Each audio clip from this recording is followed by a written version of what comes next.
So I just got back from 7 weeks of filming the world's toughest survival show way up in the Canadian subarctic. Now, filming at -20 is always going to be brutal, but if you're being paid as a cinematographer on a multi-million-dollar production, you don't just get to stop because it's cold. Your fingers go numb, your gear gets soaked and freezes up, and you're still expected to come back with footage that tells a story. On shoots like this, failure just isn't an option. If you can't get the shot, or if the equipment fails, no one's going to care that it wasn't your fault. They'll only remember that you didn't get it done. But over the years, I've dialed in the ultimate wilderness setup that helps me come back with great footage no matter what the conditions are. So in this video, I'm going to dive into the tech, the tools, and even the clothes that keep me going in some of the roughest filmmaking conditions possible.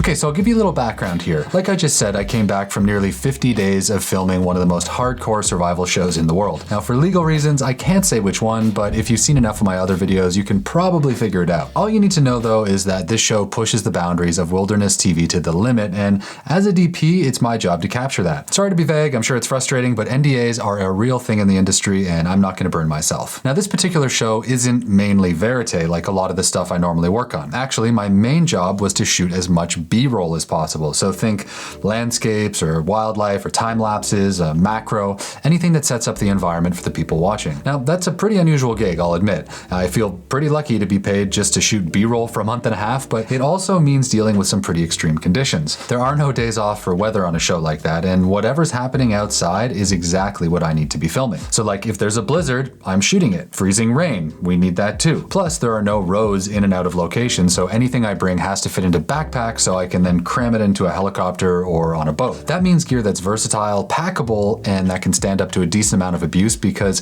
I've got enough to worry about without babying my equipment. And fun fact to throw out, after this shoot, I've officially spent 2 full years of my life sleeping in tents. That's over 750 days working and living outside, and whether or not that sounds like a good time or just straight up filthy really depends on your perspective, I guess, but I do think it's taught me a few things about what actually works. Oh, and I should say I have no sponsorship arrangements with any of these gear brands. Most of this stuff I paid for, some of it was sent to me for free to experiment with, but there's no money changing hands. This video does have a sponsor, Audio, which I'll talk about later, but when it comes to the gear, it's just legitimately what I took with me. Okay, so let's get going with the cameras themselves. Now on this show, we actually use 4 main cameras up there depending on what we're trying to capture. It's pretty heavily dominated by Sony, and that's been a pretty common trend in nonfiction TV for a while now. The A-cam would either be an FX9 or an FS7, but I personally own an FX9, so that's what I brought. This is the camera I go to when I need maximum control as an operator.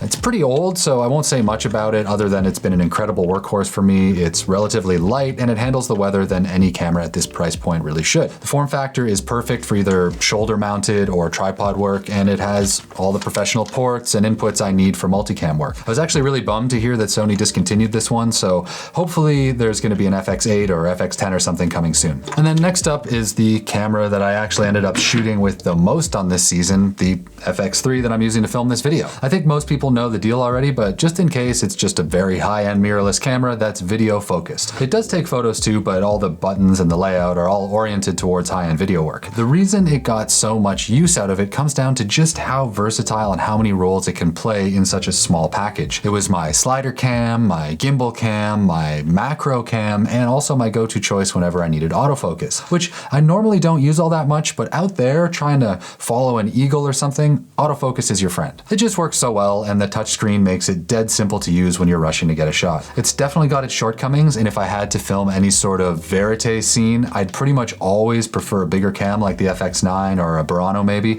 but for survival conditions where I want to be fast and light as much as possible, you can't beat the FX3. We also had a few A7S3s out there, which is just an FX3 in a different body. It's designed more for hybrid photo video shooters instead of putting video first, so I don't own one personally. All I really used them for up there was time lapses, but they did the job pretty well. They're a little easier to set up for stills just because of the buttons and dials and stuff, so I could just leave them on a slider all night or something without tying up my FX3, which was a huge help. Not much else to say about them because I personally wouldn't buy one as a DP, but it's a really powerful camera if you switch back and forth between photo and video a lot. Then lastly, the camera I love to hate the most, the GoPro. These things are my personal GoPros, which are old Hero 9s, but we had about a dozen Hero 13s out there we could grab, and I was definitely impressed with the improvements. Look, GoPros will never compare to a proper camera and lens for me, and if I can use something else, I will. But for some things, you just can't beat this package. Normally they're used as action cams, but I actually use them more as run and gun time-lapse rigs more than anything. My favorite setup is just to mount them on a GorillaPod, and then on a night where I think there might be some good stars or northern lights or something, I'll just run around in the evening with a backpack full of them and drop them all over the place. It's shocking how good the new ones are at this, and in a situation where I want to maximize coverage and don't necessarily care about max image quality, I can set up like 5 of these in the time it would take to program one slider move. Again, you can't expect them to outperform a real camera, but under the right circumstances, I can say it can get you about 70% of the way there with about 10% of the effort. Not always the tool I'd use, but on this show, GoPros got me so many shots that I never would have been able to get otherwise. All right, now let's talk about lenses. I'm not gonna get into everything I have access to up there because we use a ton of stuff and it would just take forever. We've got like the holy trinity of 16 to 35 and 24-70, 70 to 200, plus cinezooms like Fuji MKs and primes from 24 to 85, lots of Canon stuff, but it's all pretty standard, and I actually think for this video it's more interesting to talk about the unusual lenses that you don't see as much. The first one was brand new to me this year, and I decided only really to bring it after watching a bunch of Chef's Table and The Bear last year. And that's this crazy looking thing, the Laowa 15 to 24 probe lens. Now I know this goes against pretty much everything I just said about versatile and packable, because this thing is impossible to pack, but it was still well worth having because there's really nothing on earth that can do what it can. Now macro lenses are nothing new, and in the past I've used things like a 100mm Canon photo lens, but most macro lenses like that are pretty tight focal lengths, which means they'll only let you focus on one very specific thing at a time. This thing is a 15 to 25, which opens up a whole world of creative possibilities. Like the fact that it's a probe that can also zoom would have been unheard of even a few years ago, but in case you can't see why this is helpful, let me explain. Instead of being super zoomed in and losing all the environmental context, with this I can still get the lens right up close, like let's say on a blueberry bush or a really cool shard of ice, but I can also see the wider landscape around it at the same time. I really wish I could put straight up shots from the camera that I took, but again, I'm under a contract to a production company and they own all that footage, so there's just no way I can post it to YouTube. But if you've never seen what a wide angle probe can do in the macro world, just believe me, it's a really special look. On top of that, because of this long shape, you can really push this tube into all sorts of unusual places that you couldn't normally because the tripod and camera would physically get in the way. But with this, I just shove it into the little ice caves or inside snowbanks or through branches and get some insanely weird perspectives. Because outdoor filmmaking isn't just about big wide landscapes, it's also about texture and small scale things that you can't see from a drone. Now this is definitely a specialized use case for me, but for the right kind of shoot, it was so amazing to have access to. In case you're wondering, I carried around, here's my incredibly DIY hack solution. I just got this cheap poster tube on Amazon and then wrapped the lens up with some f-stop wraps, jammed a few pieces of padding into the loose space to stop it from bouncing around. Then I could strap the whole thing onto a backpack and boom, waterproof and decently protected. Not very elegant, but when you need to get a 2-foot lens into the bush, you gotta be creative. Now this might be something that you rent rather than you own, unless you do a lot of product or macro work, but if you wanna push your macro in new directions, I would highly suggest experimenting with a probe. Now the other unusual lens I wanna mention here is at the complete opposite end of the spectrum, and that's this bazooka, the Sigma 60-600. This is my go-to lens for anything related to wildlife, and because this one also pulls all the way out to 60mm on the wide end, it's also really useful for covering landscapes. With this kind of range, you can get like 5 different shots of the same thing, so for a job like that, it's perfect. It's definitely not top of the line when it comes to image quality, and it's a bit heavier than some of the 200-600 options like from Sony, but for my money, you just can't beat it for overall versatility. Whenever I used a 200-600mm in the past, I always found myself wanting more on the wide end, so this solves that for me at a semi-reasonable price. More and more I find myself using this with the FX3 and then mounting the lens to the tripod using this collar, just hanging the camera off the back, and that's really become my go-to setup for run and gun wildlife stuff.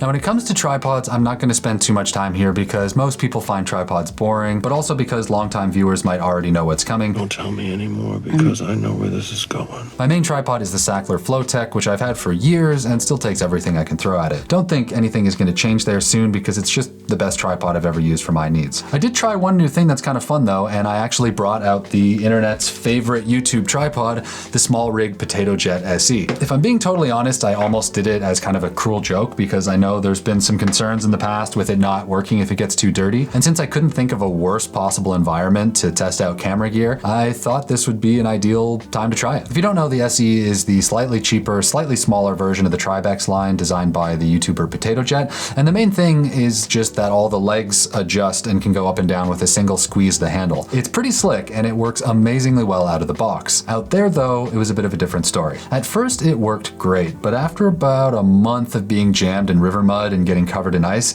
it did start to struggle. Like even now, the bottom section won't fully extend unless I manually pull on it, but I still haven't hit it with the garden hose yet, so we'll just have to see. But for real though, I did kind of set it up to fail, but I'm still kind of impressed. Now granted, all I really needed it to do was be a dedicated slider and time-lapse rig, and credit where credit is due, it did that job. Nope, it's not bulletproof like the Flowtech, but it's also about 1/10 of the price. Would I recommend it as my only tripod for a hostile environment like that? No, that would be kind of dumb. But do I think it's well made, a decent value, and easy to use? For sure. If I was working in the city, this would be a no-brainer B-cam option, so nicely done to Gene and Small Rig. It's an original idea and well executed, even if it wasn't built with the Arctic in mind. Now when I want movement in my shots, I need something a little bit more than a tripod, and there's two main tools for that. The first is Old Faithful, my DJI Ronin 2, which I'm not gonna hold up here, but it's just beat to hell and keeps on working. And even though it's been proven that it's physically impossible to look cool while walking with a gimbal, the kinds of shots they open up are undeniable. My personal favorite is the slow-mo low-angle dolly at around 20 mil, which looks really cool in a rugged environment. Then there's times when you want a bit more of a controlled move and you need a slider. I use sliders all the time on this show, mainly for like reveal shots or moving macro and of course time lapses. It's really hard to get the same kind of perfect movement that you can with a slider using a gimbal, so for certain things no other tool will do really. The main problem with sliders though is that they're normally huge. Since I really needed one that I could fit into a backpack, I went with this thing, which is the Zepon or Zepon Micro 4. Now at around $1,000, it's clearly priced at the prosumer market and not Hollywood, but I gotta say I was pleasantly surprised at how refined the Micro 4 is, especially when compared to the older Micro 3 that I was using before. Yes, the app is a bit funky, but you get used to that. What really matters though is that it's stable. Like they use these clever clamp arm things that screw onto the bottom and then attach to the tripod that I haven't really seen on many sliders before, but they're a genius idea. It's small and the whole thing fits into my medium-sized backpack, and it runs all night on a couple of NPF batteries, so it ticks all my boxes. And it made it through the whole shoot without breaking, so that's a big win in my books. And while we're here, I just want to give a quick shout out to the unsung piece of hero gear that makes cold weather time-lapse even possible.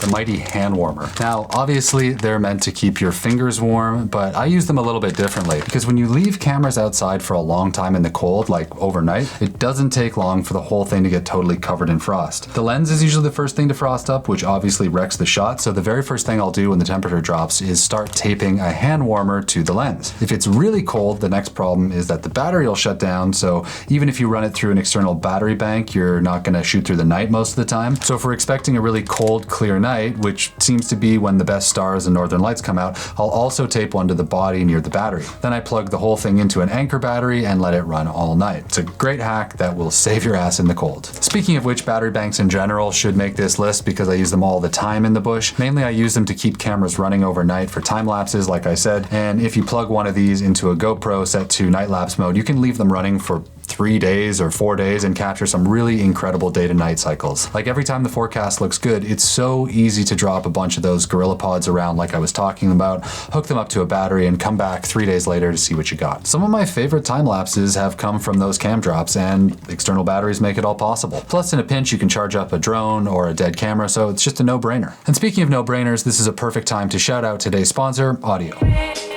If you've never heard of it, Audio is a one-stop shop for royalty-free music and sound effects at pretty much the best price out there. Because yeah, it's all well and good to go out and shoot 300 hours of B-roll, but when you want to put the whole thing together in an edit, you're gonna need music. Now on a show like this, there's a huge post-production chain that takes care of all of that. But when I'm working on personal projects, or these videos for example, it can be surprisingly hard to find music that doesn't get me sued. That's where Audio comes in. With thousands of tracks and actually useful AI tools that will help you find great songs just by pasting a Spotify or YouTube link, and a yearly price of just $59 for viewers of this channel, it really is the best deal out there in my opinion. If you want that price, just use the link below and enter the code Luke70 to bring that down from $99 to $59 like I said, and then never worry about music or sound effects again. Okay, back to the video.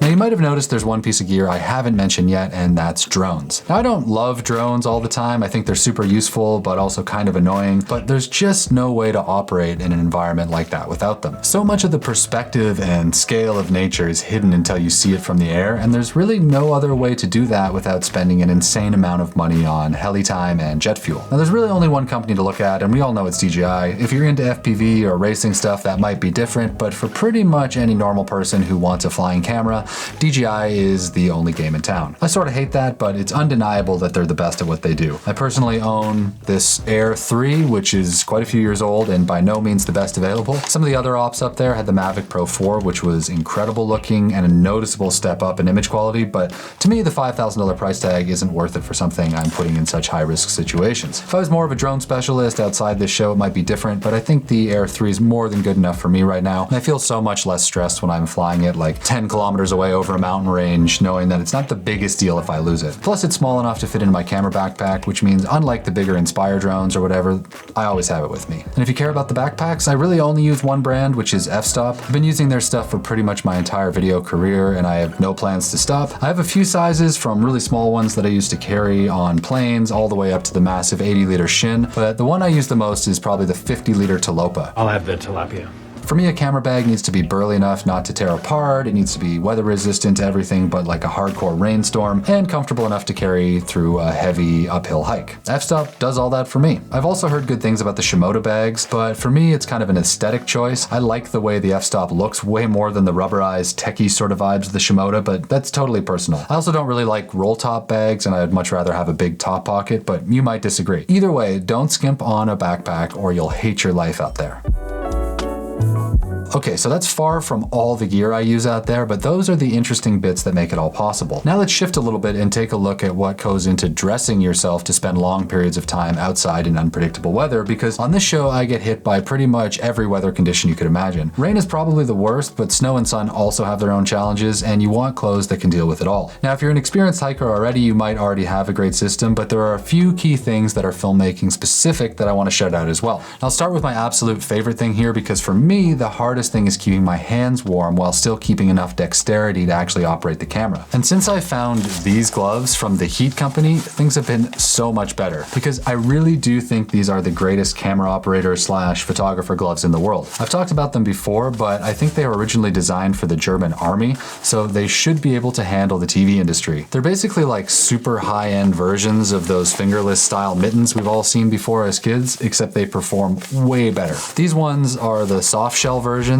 which let you get a decently warm mitten, plus you can get down to your exposed fingers really quickly, and everything stays in place with these really strong magnets. There's also these little pockets stitched in here where you can put those same hand warmers I was using on the cameras, and then when you get them fully sealed up, they're pretty toasty. And when you need to operate the camera or fly a drone, you can just poke your finger or just your thumb out, which is key for drone flyers, and then do what you need and go back to the warmth as soon as possible. And they're built to some of the highest quality standards out there. I love these gloves and can't recommend them enough. Going back to the clothes though, the key to every outdoor clothing system is layering. And at the base of that are your, well, base layers.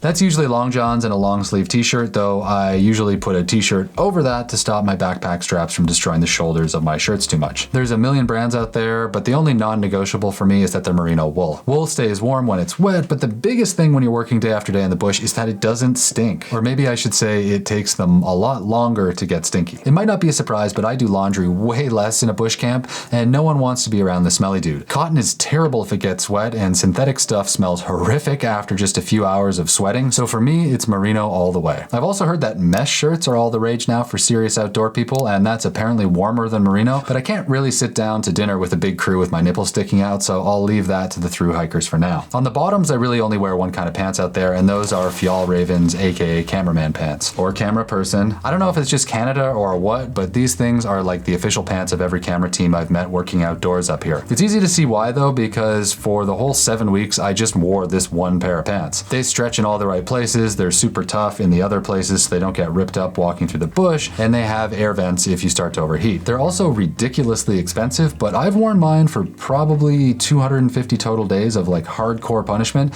so value per wear, they've been totally worth it. The only other thing I might wear is either rain or snow pants over top if I'll be standing around in deep snow or I think I'll get soaked, but other than that, it's the Fialis all day. And pro tip, if you're kneeling down in wet conditions a lot, stick a pair of cheap knee pads in the front sleeve. It stops the water from soaking through to your base layers and keeps you more comfortable on rocks or fallen logs or whatever. Let me know in the comments if that's what people in other places wear too, because seriously, those Fjallravens are everywhere on these shows. And moving on to the mid layer, which is usually some sort of active fleece like a Patagonia R2 hoodie. I like this layer to be on the thinner side so it can fit more easily under a jacket or maybe a heavier mid layer if it's colder, but I run pretty hot, so it's kind of up to you. No specific recommendations here, but both of these first layers should fit you pretty snugly to trap in heat against your skin. And then if it's not that cold and I'm moving, I'll just kind of walk around in that thin hoodie, but as it starts to get colder, I'll add more layers. These are thicker mid layers, and I have a few options, both from Arc'teryx. Arc'teryx is way overpriced, but it really is the best stuff out there, and since I usually get at least 40 to 60% off and use the crap out of my stuff, it's been worth it. Full retail price on this stuff is disgusting, but if you can swing it,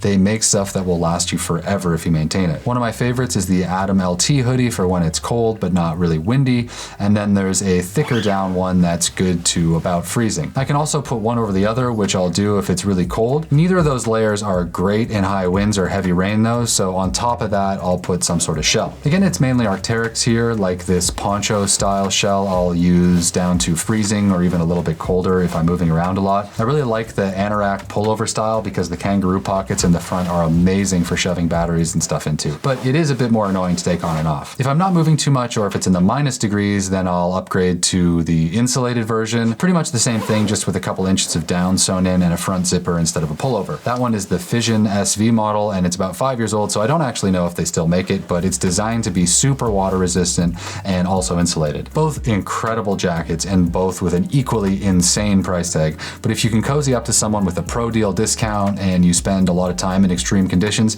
you can't really do better. All right, what else am I forgetting here? Boots, right. Now there definitely isn't a one size fits all solution. Sorry, bad shoe pun. But for this show anyways, it's all about Muck boots. Now Muck is an actual brand, even if it just kind of sounds like a British way to talk about rubber boots or something, but there are other companies in the same space. They're super thick and they've got a Vibram sole for grip. You can get them in a bunch of configurations from really thin all the way up to these Arctic Sport ones that have insulation inside, but I've worn boots like this on all 4 seasons I've done of this show. If you're doing some technical hiking or mountaineering or something like that, then obviously you want something oriented towards that particular activity, but if you just need to spend a full day outside in the woods with dry feet, they're pretty great. Plus, when I get home, they become my snow shoveling boots, and I'm all about multi-purpose gear. Yeah, let's eat.